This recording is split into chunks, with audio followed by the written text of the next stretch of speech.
찬송가 450장 하나님 앞에 올려드리겠습니다. 450장입니다.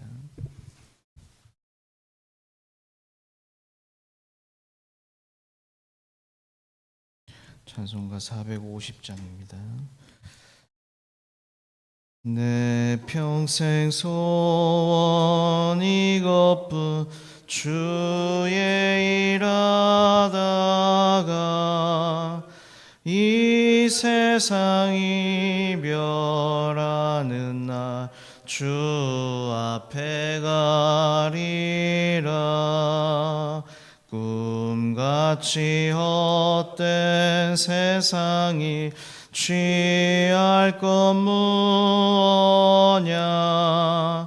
이 수고함 많아여도 헛된 것뿐일세. 불같은 시험 많으나 겁내지 맙시다.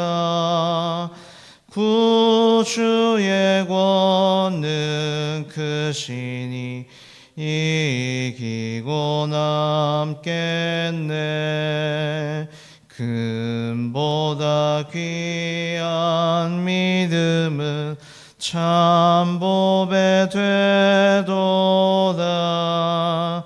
이 진리 믿는 사람들 다 복을 받겠네. 살같이 빠른 광음을 주 위에 아끼세. 온몸과 마음을 바치고 힘써서 일하세. 아멘. 사도신경으로 신앙을 고백합니다. 나는 전능하신 아버지 하나님 천지의 창조주를 믿습니다. 나는 그의 유일하신 아들 우리 주 예수 그리스도를 믿습니다. 그는 성령으로 잉태되어 동정녀 마리아에게서 나시고 본디오 빌라도에게 고난을 받아 십자가에 못 박혀 죽으시고 장사된 지 사흘 만에 죽은 자 가운데서 다시 살아나셨으며 하늘에 오르시어 전능하신 아버지 하나님 우편에 앉아 계시다가 거기로부터 살아있는 자와 죽은 자를 심판하러 오십니다. 나는 성령을 믿으며 거룩한 공교회와 성도의 교제와 죄를 용서받는 것과 몸의 부활과 영생을 믿습니다. 아멘. 오늘 함께 나눌 말씀은 데살로니가후서 3장 말씀입니다. 3장 1절부터 마지막 절까지 신약 335페이지에 있습니다. 제가 가진 성경으로 데살로니가후서 3장 1절에서 마지막 18절까지입니다. 한 절씩 나누어서 교독하도록 하겠습니다. 제가 먼저 1절 읽겠습니다. 끝으로 형제들아 너희는 우리를 위하여 기도하기를 주의 말씀이 너희 가운데서와 같이 퍼져나가 영광스럽게 되고 또한 우리를 부당하고 악한 사람들에게서 건지시옵소서 하라. 믿음은 모든 사람의 것이 아니니라. 주는 미쁘사 너희를 굳건하게 하시고 악한 자에게서 지키시리라. 너희에 대하여는 우리가 명한 것을 너희가 행하고 또 행할 줄을 우리가 주 안에서 확신하노니 주께서 너희 마음을 인도하여 하나님의 사랑과 그리스도의 인내에 들어가게 하시기를 원하노라. 형제들아 우리 주 예수 그리스도의 이름으로 너희를 명하노니 게으르게 행하고 우리에게서 받은 전통대로 행하지 아니하는 모든 형제에게서 떠나라. 어떻게 우리를 본받아야 할지를 너희가 스스로 아나니 우리가 너희 가운데서 무질서하게 행하지 아니하며 누구에게서든지 음식을 값없이 먹지 않고 오직 수고하고 예서 주야로 일함은 너희 아무에게도 배를 끼치지 아니하려 함이니 우리에게 권리가 없는 것이 아니요 오직 스스로 너희에게 본을 보여 우리를 본받게 하려 함이니라. 우리가 너희와 함께 있을 때에도 너희에게 명하기를 누구든지 일하기 싫어하거든 먹지도 말게 하라 하였더라. 우리가 들은즉 너희 가운데 게으르게 행하여 도무지 일하지 아니하고 일을 만들기만 하는 자들이 있다 하니 이런 자들에게 우리가 명하고 주 예수 그리스도 안에서 권하기를 조용히 일하여 자기 양식을 먹으라 하노라. 형제들아 너희는 선을 행하다가 낙심하지 말라. 누가 이 편지에 한 우리 말을 순종하지 아니하거든 그 사람을 지목하여 사귀지 말고 그로 하여금 부끄럽게 하라. 그러나 원수와 같이 생각하지 말고 형제같이 권면하라. 평강의 주께서 친히 때마다 일마다 너희에게 평강을 주시고 주께서 너희 모든 사람과 함께 하시기를 원하노라. 두 절을 같이 읽겠습니다. 나 바울은 친필로 문안하노니 이는 편지마다 표시로서 이렇게 쓰노라. 우리 주 예수 그리스도의 은혜가 너희 무리에게 있을지어다. 아멘. 예, 우리는 데살로니가후서 이제 마지막 데살로니가 전후서 포함해서 이제 총 마지막 3장의 말씀을 보게 됩니다. 오늘 이 3장의 말씀은 내용상으로 보면은 약간 의문이 들 수 있겠지만 사실 이 말씀은 사도 바울이 데살로니가 교회에 전하는 축복의 내용을 담고 있다 해도 틀린 말이 아닌 그런 말씀으로 담겨져 있습니다. 우리가 이제 복과 축복을 나눌 수 있잖아요. 복은 무엇입니까? 하나님이 우리에게 주시는 것입니다. 축복은 뭐죠? 하나님이 우리에게 주시는 그 복을 예를 들면 사역자가 성도들에게 또는 성도들이 사역자에게 기도하는 것입니다. 빌어주는 것이 바로 축복인 것입니다. 그래서 여러분 오늘 이 말씀은 사도 바울이 데살로니가 성도들에게 어떻게 보면 마지막으로 이제 전하는 그리고 기도할 수 있는 어떻게 보면 축복의 내용이 담겨져 있다라고 해도 틀린 말이 아닌 그 내용을 담고 있습니다. 그래서 여러분 1절에 보시면 끝으로 형제들아 이렇게 시작을 합니다. 그러면서 끝으로라는 것은 이제 마지막으로죠. 너희는 우리를 위하여 기도하기를 이렇게 합니다. 그러니까 지금 여기서 나오고 있는 사도 바울이 전하는 이 축복의 내용 가운데 뭐가 있냐 하면 하나님께서 허락하시는 복 중에 가장 큰 복이 무엇이냐 했을 때에 하나님의 말씀을 기준으로 삼고 그 다음에 그 말씀을 힘입어 기도할 수 있는 그것이 얼마나 큰 복인지를 깨닫기를 바라는 이 사도 바울의 축복이 담겨져 있다라는 것입니다. 그래서 보시면 너희는 우리를 위하여 기도해라 이렇게 얘기를 합니다.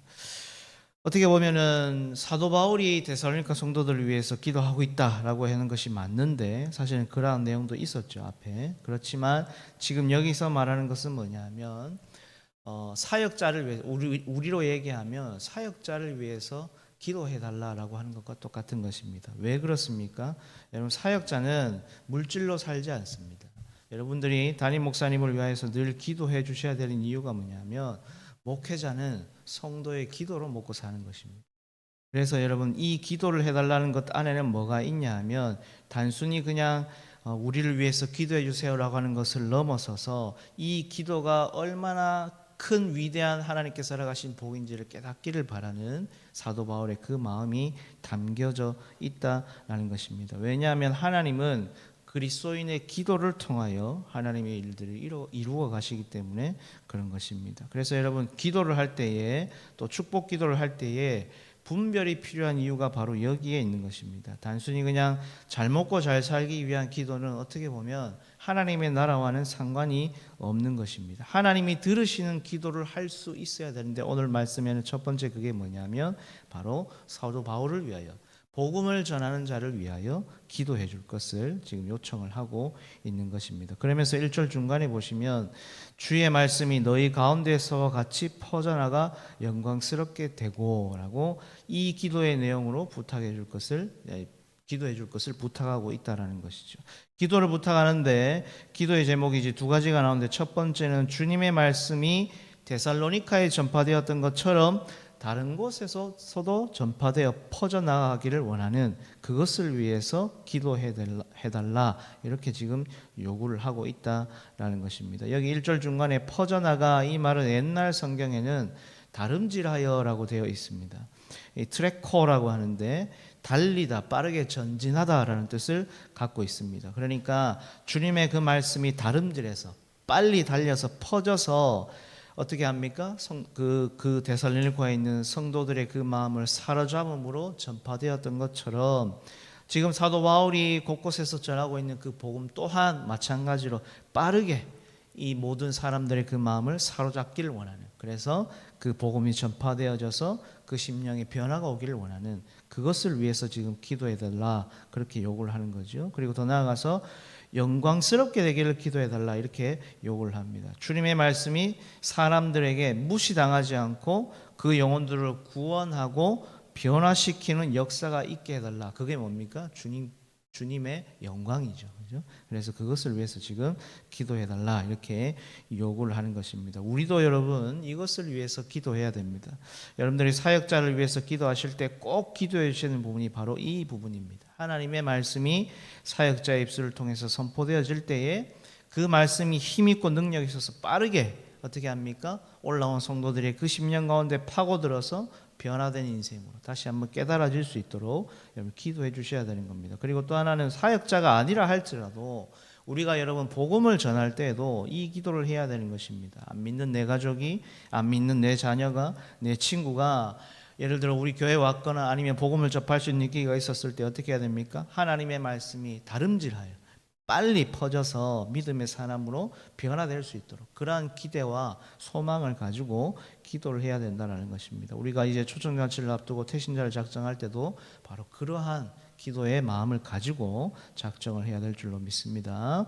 그리고 이제 2절에 보시면 사도 바울이 데살로니가 교우들에게 부탁을 하는데 두 번째 기도 제목이 나옵니다. 바울 일행을 부당하고 악한 사람들에게서 건져달라 이렇게 기도 요청을 하고 있습니다. 여기 부당하다라는 의미는 옳지 않은 상태, 제자리에 있지 않은 상태를 뜻하는 표현입니다. 그러면 이제 우리가 언뜻 봤을 때는 바울이 자기의 어떤 육신의 안위를 위해서 기도해 달라, 옳지 않은 자들에게 해코지 당하지 않도록 기도해 달라 이렇게 생각할 수 있는데 그게 아니라 바울은 이미 자기 안에 사시는 예수 그리스도에 인하여 죽음도 유익하다라고 고백한 자입니다. 그런 그가 이런 기도를 부탁한다는 것은 뭐죠? 부당하고 악한 사람들로 인해서 복음을 전하는 그 사역이 막히지 않게 해달라고 지금 기도를 하고 있는 것입니다. 그러면 지금 바울은 자기에게 주어진 그 한정된 인생의 생애 시간 동안 한 사람에게라도 더 복음이 전해지기를 원하는 그 소망이 지금 이 기도의 부탁 내용에 담겨져 있는 것이죠. 그런데 그럼에도 불구하고 바울은 알고 있죠. 그래서 2절 끝에 보시면 믿음은 모든 사람의 것이 아니다라고 이 이야기를 하는 겁니다. 그 말은 뭐죠? 복음을 다 받아들이지 않는다라는 것을 알고 있다는 것입니다. 그러나 그것은 어떻게 됩니까? 전적인 하나님의 영역이니 그 판단은 하나님께 맡기고 사도 바울은 계속해서 복음을 전하겠다. 그러니 이것을 위해서 기도해 달라 요청을 하고 있는 것입니다. 그리고 계속해서 바울은 3절과 4절을 통해서 미쁘신 주님에 대해서 이야기를 합니다. 미쁘시다라는 말은 신실하신 주님이죠.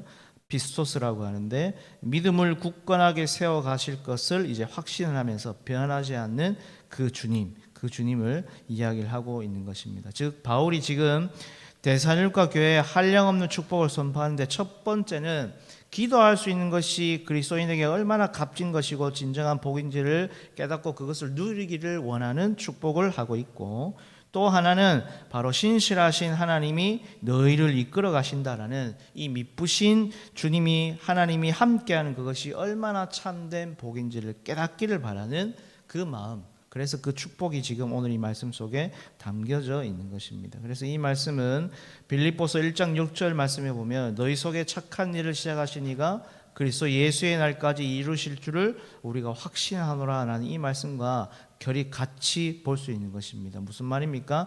믿음을 시작하도록 하신 이가 하나님이시니 그 하나님께서 우리의 믿음을 자라게 하시고 굳건하게 하시고 세워가실 것을 약속하셨다라는 것입니다. 그리고 그것을 이루시는 분은 결국 하나님 한 분이다라는 것입니다. 그러니까 그 하나님을 신뢰해라 라고 이야기를 하고 있는 것입니다. 여러분 기독교 신앙을 일컬어서 타력신앙이라고 합니다. 자력 말고 타력신앙입니다. 자력신앙은 뭐죠?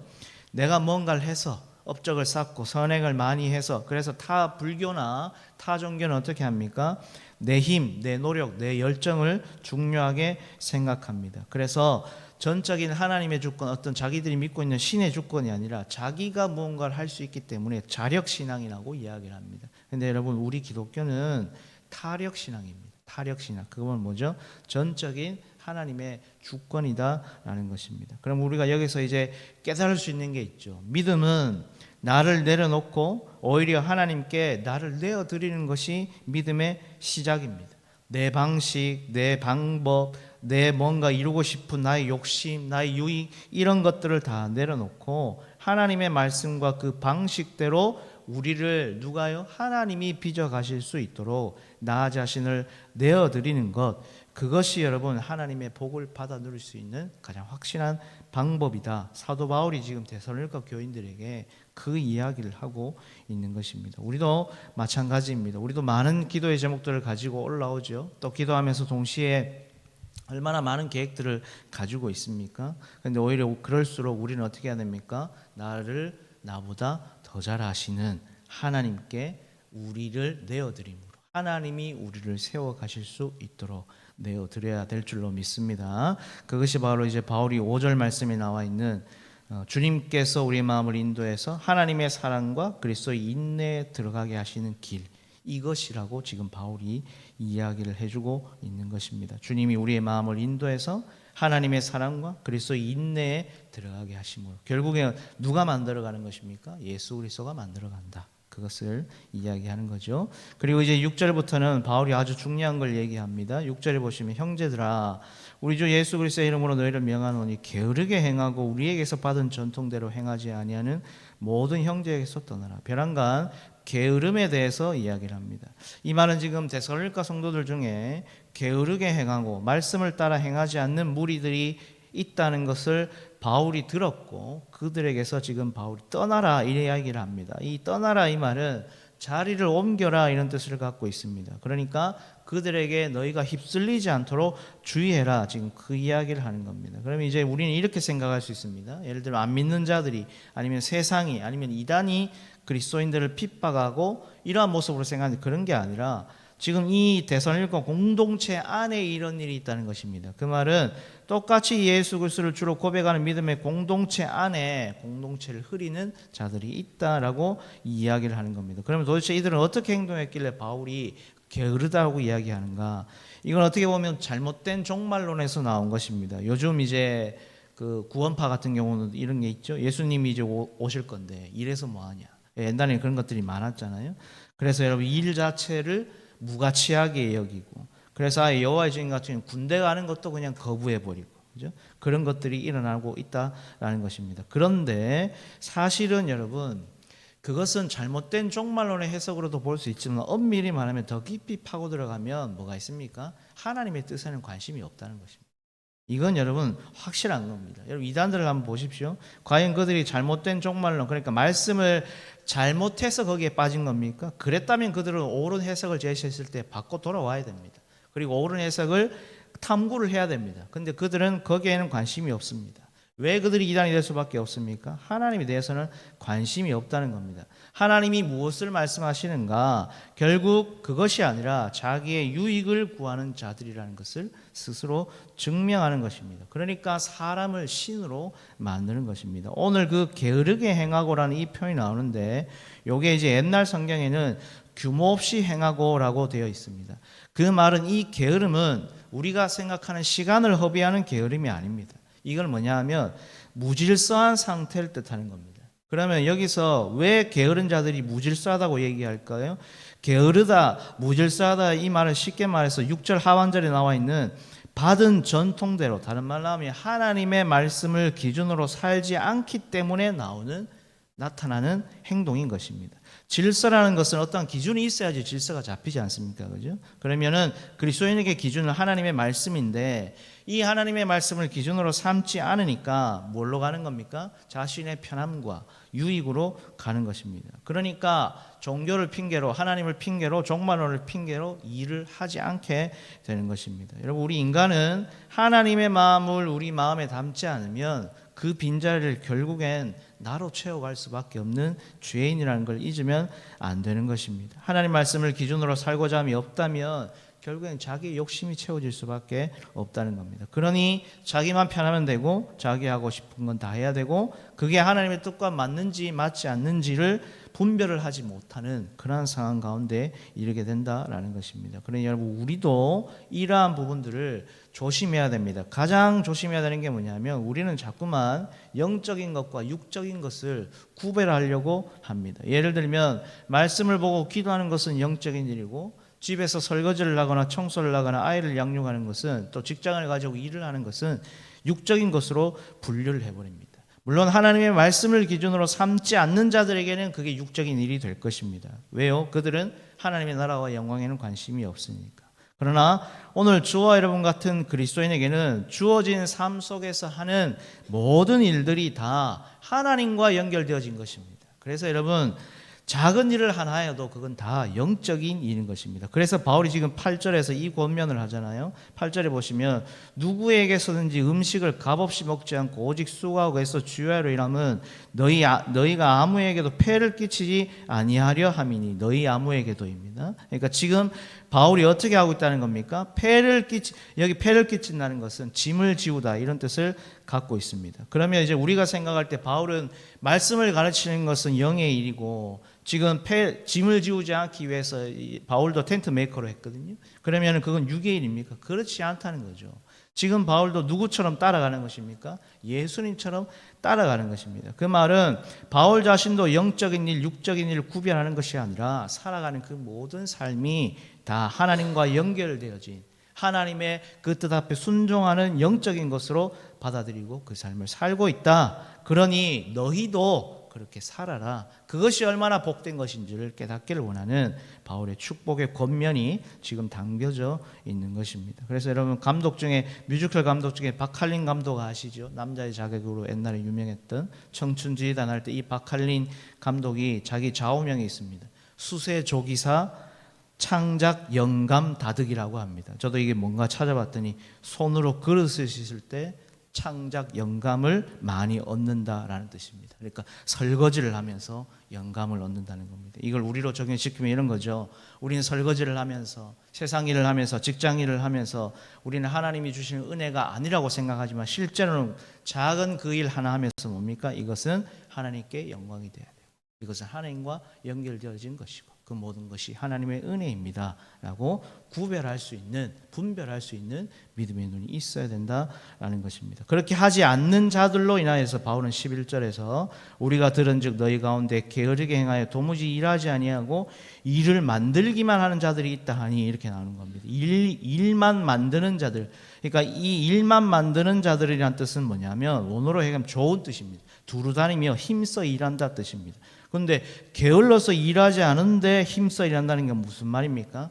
자기에게 맡겨진 일은 하지 않으면서 여기저기 감섭하고 쓸데없이 참견하고 분란을 일으키는 그런 행동들이 있다라는 것입니다. 공동체를 흔든다는 것이죠. 그래서 바울은 14절에서 그런 하나님의 말씀에 순종하지 않는 자들을 책망하며 부끄럽게 하되 15절에 형제처럼 권면하라 그렇게 말씀을 하고 있다라는 것입니다. 형제처럼 권면하라는 것은 무엇입니까? 쫓아내라 이게 아니고 끝까지 그들이 공동체 안에서 이 하나님의 말씀과 기준으로 살아갈 수 있도록 품고 기도하며 권면해라라는 것입니다. 그래서 여러분 이 말씀이 나오는 겁니다. 13절에 형제들아 너희는 선을 행하다가 낙심하지 말아라. 이게 무슨 말입니까? 하나님의 말씀대로 살아가는 그 선, 너희가 하나님의 말씀을 지키고 그 말씀대로 살아가는 그 삶을 살아가다 보면 분명히 흔들릴 때가 있고 낙심할 때가 있다. 낙심하지 말라 이 말은 낙심할 때가 있다는 것을 반증하는 것이죠. 그때 생각해야 될 게 뭐냐? 마지막으로 16절에 보시면 평강의 주께서 친히 때마다 일마다 너희에게 평강을 주시고 주께서 너희 모든 사람과 함께 하시기를 원하노라. 이 말은 뭘까요? 주님이 알고 있다는 겁니다. 너희가 겪는 아픔과 그 낙심, 그 외로움을 모르지 않는다. 그러니 주님이 너희와 함께 하실 것이니 끝까지 견디고 이겨내라. 여러분 평강이 무엇입니까? 평강은 올바른 하나님과의 관계에서 나오는 것입니다. 그러니까 때론 말씀을 지키다가 낙심할 일이 있다 하여도 끝까지 하나님과의 올바른 관계를 유지하는 자에게 하나님은 평강의 하나님으로 그들을 붙드시고 이끌어 가신다. 그 말씀을 하고 있다라는 것입니다. 여러분, 우리도 오늘도 이 전쟁 같은 하루를 살아가야 합니다. 마치 세상은 믿음을 지키기 너무나도 힘든 세상인 것은 확실한 것 같고, 이제는 교회를 다닌다는 것이 참으로 한 번쯤은 고민해 봐야 되는 그러한 시대를 살고 있지 않나라는 생각이 들 정도로 너무나도 분별하기 쉽지 않은 그러한 세상을 살고 있습니다. 이럴 때 우리가 여러분 기도해야 될 것이 무엇입니까? 그냥 나 하나 잘 먹고 잘 살자입니까? 그렇지 않습니다. 오늘 이 16절에 나오는 평강의 주님을 구해야 될 줄로 믿습니다. 오히려 힘들 때일수록, 유혹 많은 세상일수록 우리가 하나님과의 관계를 똑바로 하고 세상을 바라보는 것이 아니라 주님을 바라보고 주님과 더 깊이 교제하기를 간구하면서 주어진 우리의 삶을 성실히 순종하며 살아간다면 그곳에서 우리는 반드시 평강의 주님을 만나게 될 줄로 믿습니다. 오늘 이 하루도 그런 복된 하루 될 수 있기를 축원합니다. 기도하겠습니다. 하나님 아버지, 은혜를 감사합니다. 오늘 말씀을 통해서 그리스도인에게 주어진 이 하루의 모든 삶은 영적인 일, 그것으로 하나님과 연결되어 있다는 것을 들었습니다. 하나님 아버지, 사랑하는 우리 삼성의 온 가족들, 늘 하나님의 말씀과 기도로 이 땅을 살아가게 하시되 주어진 삶 속에서도 그 어떤 작은 일들도 가벼이 여기지 않고 주님과 함께 동행할 뿐만 아니라 오히려 그렇게 땀 흘려 열심히 살아가는 그 삶 속에서 하나님의 은혜를 깨닫고 평강의 하나님을 마음껏 누릴 수 있는 우리 가족들 다 될 수 있도록 도와주시옵소서. 혹시 살아가다가 원치 않게 아픔을 당하고 있는 우리 가족들이 있습니까? 낙심한 가족들이 있습니까? 저들을 주님 가만히 내버려 두지 마시고 만져주시고 친히 손잡아 주셔서 속히 저들이 훌훌 털고 일어나 평강의 주님으로 멋지게 회복되는 놀라운 은혜를 허락하여 주시옵소서. 오늘도 그런 복된 한날 되기를 간절히 소망하며 이 모든 말씀 예수님의 이름으로 기도드리옵나이다. 아멘. 하늘에 계신 우리 아버지의 이름을 거룩하게 하시며 아버지의 나라가 오게 하시며 아버지의 뜻이 하늘에서와 같이 땅에서도 이루어지게 하소서. 오늘 우리에게 일용할 양식을 주시고 우리가 우리에게 잘못한 사람을 용서해 준 것 같이 우리 죄를 용서해 주시고 우리를 시험에 빠지지 않게 하시고 악에서 구하소서. 나라와 권능과 영광이 영원히 아버지의 것입니다. 아멘. 오늘은 화요일입니다. 우리가 파송한 선교사님들과 또 후원하고 있는 국내외 개척교회를 위해서 또 기관 선교를 위해서 기도해 주시면 좋겠습니다. 그리고 이제 다음 주부터 하반기 사역이 본격적으로 시작되는데 여러분 위하여서 기도해 주시고 특별히 전도의 사역과 또 구제하는 교회 사명 잃지 않도록 위하여서 기도해 주시면 좋겠습니다. 특별히 앞장서 이끌어가시는 담임 목사님과 또 당회를 위해서도 여러분 기도해 주셔야 됩니다. 하나님의 그 말씀과 그 은혜로 우리 삼성교회 온 가족들 뿐만 아니라 주변에 있는 많은 영혼들에게 하나님의 그 은혜를 전파할 수 있는 우리 담임 목사님 될 수 있도록 위하여서 여러분 기도해 주시고 함께 동력하는 우리 부교육자들과 또 많은 우리 장모님들과 또 우리 권사님들과 집사님들을 위해서도 성도님들을 위해서도 함께 기도해 주시면 좋겠습니다. 그리고 주일학교에 전도사에게 불이 붙을 수 있도록 위하여서도 기도해 주시면 좋겠습니다. 그리고 자유롭게 기도하시다가 돌아가시면 되겠습니다. 우리 주여 크게 한번 부르고 통성으로 기도합니다. 주여